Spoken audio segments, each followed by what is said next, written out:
Incroyable potentiel. Le podcast des personnalités de talent au parcours atypique, éclairant et inspirant. Bonjour, je m'appelle Corinne Jaillet. Soyez les bienvenus sur le podcast Incroyable potentiel.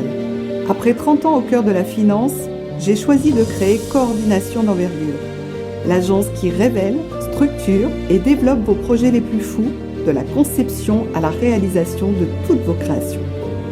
Dans Incroyable potentiel, je mets en lumière des acteurs du monde des affaires. J'y invite également des personnalités issues du sport, de la culture, de la politique et de la gastronomie. Mes invités suivent des trajectoires hors normes. Ils en parlent avec transparence, alignés avec leurs valeurs intimes et une attention à l'intérêt général. Au fil de ces podcasts, chaque auditeur trouve l'élan pour son propre déploiement. Je vous convie à une rencontre puissante, holistique et sans précédent.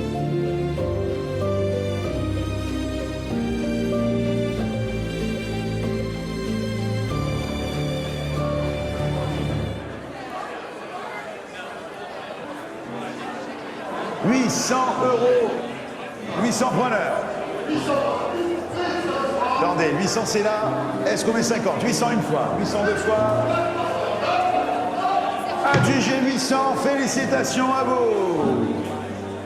Aujourd'hui, dans Incroyable potentiel, mon invité nous reçoit dans l'un des hôtels particuliers les plus prestigieux de Paris, à l'angle des Champs-Élysées et de l'avenue Montaigne. Depuis 2002, ce lieu abrite le siège d'Arcurial, célèbre maison française de vente aux enchères de renommée internationale. Arcurial occupe une place de premier plan sur le marché de l'art avec de nombreuses spécialités. Automobiles de collection, joaillerie, horlogerie, design, street art et bien plus encore. Bonjour Arnaud Oliveux. Corinne Jaillet, bonjour. Vous avez débuté chez Arcurial en tant que commissaire-priseur salarié en 2003 avant de devenir directeur associé en 2014. Vous êtes également le directeur du département Urban and Contemporary Art. Votre expertise et votre influence dans le domaine de l'art contemporain font de vous une voix incontournable sur les tendances et les évolutions artistiques. Votre ascension au sein d'Arcurial, depuis vos débuts jusqu'à votre position actuelle, témoigne de votre passion et de votre talent exceptionnel dans ce domaine. Cher Arnaud, pouvez-vous nous parler de votre parcours et de ce qui vous a amené à devenir commissaire-priseur ? C'est une passion, c'est presque une vocation, je dirais, que depuis que j'ai l'âge de 10 ans. D'ailleurs, j'ai découvert avec mes parents en province, à Orléans, le monde fabuleux et enchanté des ventes aux enchères. À l'époque, on ne parlait pas de maison de vente, on parlait d'études de commissaire-priseur.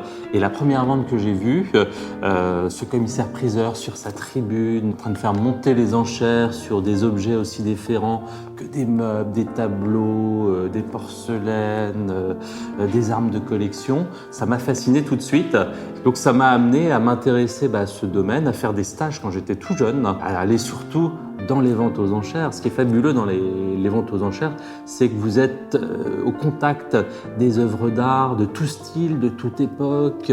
Vous pouvez les toucher, les retourner. On n'est pas comme dans un musée où il y a juste le regard qui peut s'approcher de l'objet et le regarder.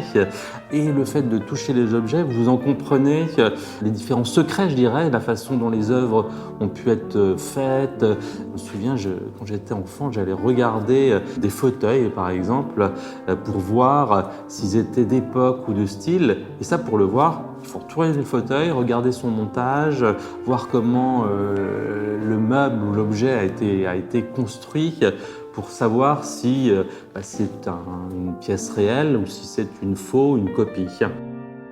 Donc ça m'a amené, cette fréquentation régulière de ce domaine, à vraiment vouloir en faire mon métier. Et j'ai orienté mes études, évidemment, dans ce sens. Une fois que j'ai eu mon bac, j'ai fait du droit, de l'histoire de l'art. C'est le parcours classique pour devenir commissaire-priseur. J'ai gagné Paris en 1996 où j'ai été à l'école du Louvre.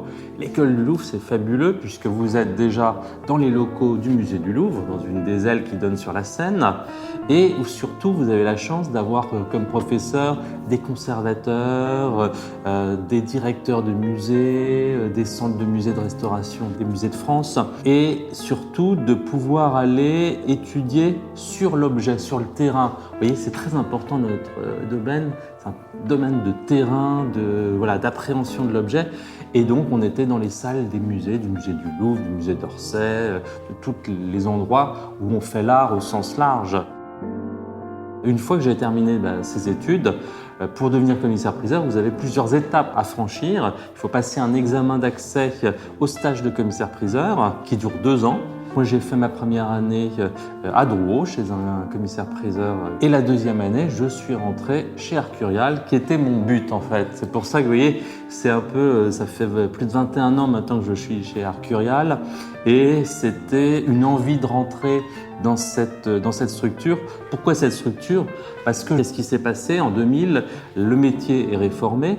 Les commissaires-priseurs français qui avaient un monopole sur toute l'organisation des ventes aux enchères en France perdent ce monopole. On ouvre à la concurrence internationale, nouvelle ère dans le métier du marché de l'art. Et Arcurial est vraiment né dans cet esprit de faire une maison française sur le modèle des maisons de vente anglo-saxonnes et d'en faire une maison généraliste organisée par département, avec des départements très spécialisés et au sein de ces départements, des gens qui connaissent parfaitement leur sujet, mais qui ne font pas comme un commissaire-priseur faisait à l'époque, c'est-à-dire être un petit peu sur tous les domaines.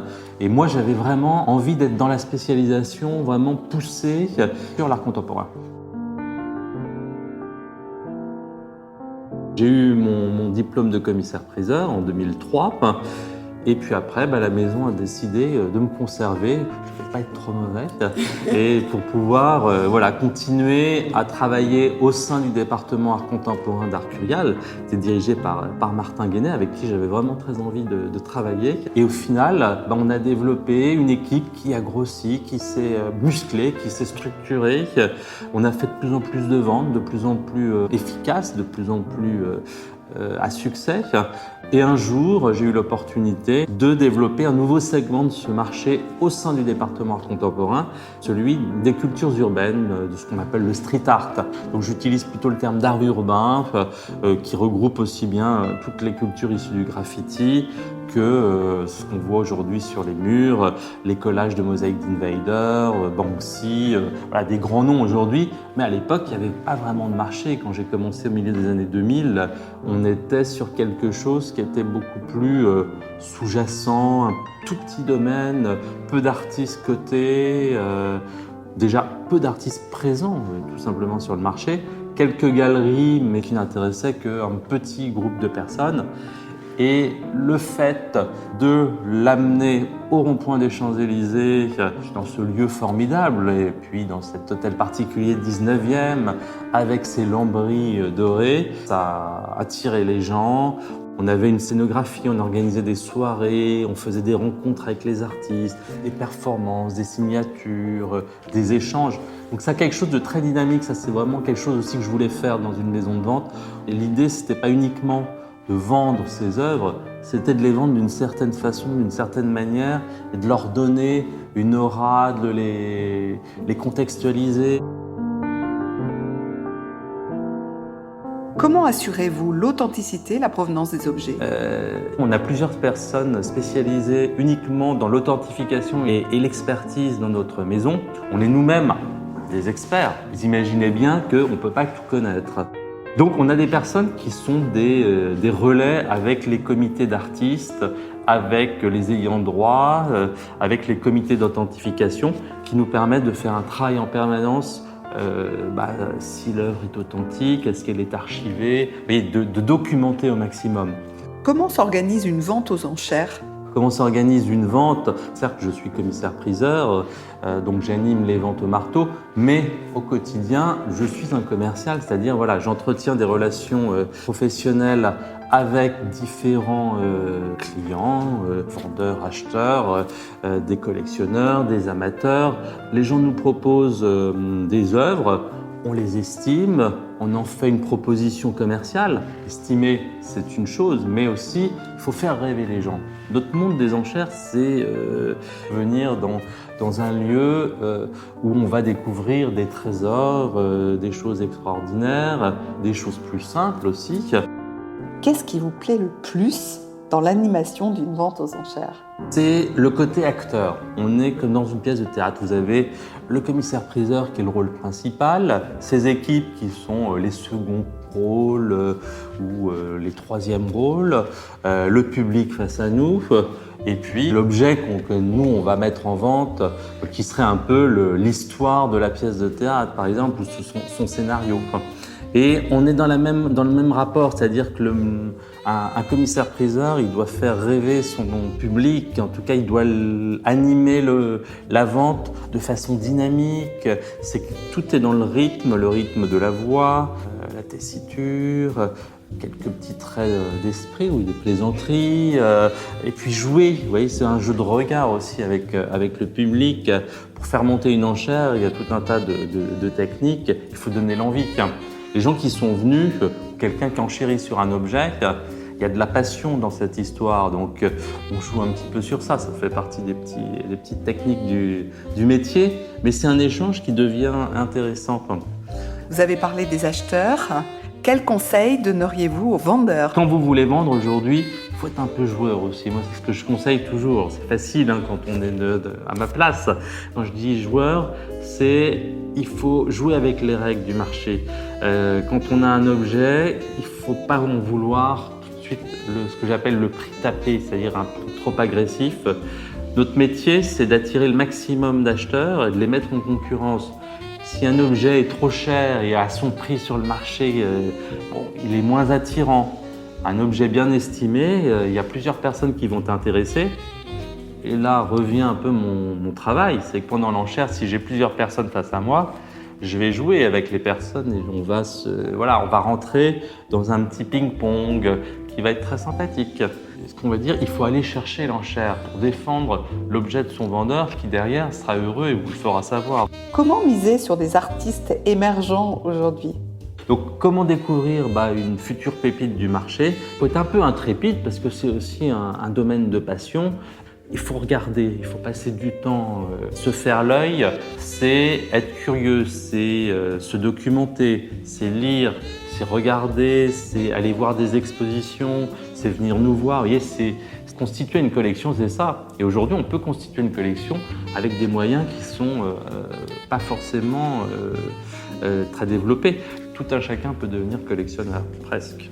Quelles sont les valeurs que vous défendez au quotidien? La valeur de déontologie au sens large, aussi bien professionnelle que sur l'authenticité, je pense que c'est vraiment un élément sur lequel il faut insister. C'est-à-dire on est dans un métier d'argent, de marché, mais il faut suivre des règles, il faut être impeccable. Et quand vous l'êtes et quand votre réputation est bonne, ce qu'est le cas chez Arcurial, tout est plus simple. C'est-à-dire que nous, on entretient des relations avec les autorités de gendarmerie et autres sur les vols. Voilà, on veut que tout ça soit fluide et faire un peu le ménage sur toutes les pratiques douteuses. Arnaud, quelles sont vos ambitions pour le futur? Continuer à garder une certaine jeunesse d'esprit de découverte. Toujours garder cet appétit pour la création actuelle, pour les nouvelles choses, et rester l'esprit ouvert même pour des choses qui nous attirent moins sur le papier. Donc ça, la curiosité d'esprit, c'est mon ambition. Quel est l'objet le plus précieux ou le plus inhabituel que vous ayez vendu? C'est une pièce qui était de bande dessinée, qui était de Hergé.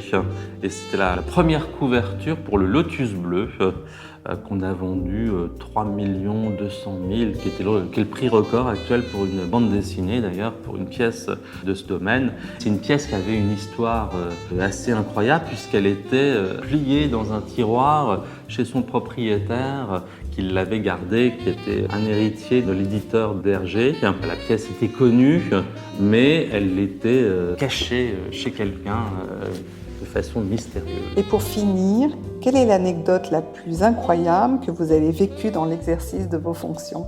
Un très bel inventaire qu'on a fait d'une collection. On avait rendez-vous dans une très grande maison dans les environs de Paris. On arrive comme ça dans un endroit, le jardin plan friche. Tiens, grande maison très austère. On ouvre la porte, un grand hall avec du vieux papier peint, rien. Je me dis, tiens, qu'est-ce qu'on vient faire là? Et en fait, on monte à un étage, on ouvre une porte Et là, la caverne d'Ali Baba, c'est-à-dire une maison remplie d'œuvres d'art, mais des choses incroyables, quoi. C'était des œuvres partout, accrochées au mur, posées, des piles. Plus on déplaçait, plus on tombait sur des œuvres incroyables. On ouvrait des cartons, des sculptures folles sur l'art moderne et contemporain, hein, donc sur notre domaine. Des pochettes remplies d'œuvres de maîtres, donc incroyable. Voilà, donc c'était ce moment particulier d'ouvrir des placards, d'ouvrir des piles et de tomber sur des choses formidables et d'être subjugué par ce qu'on voyait.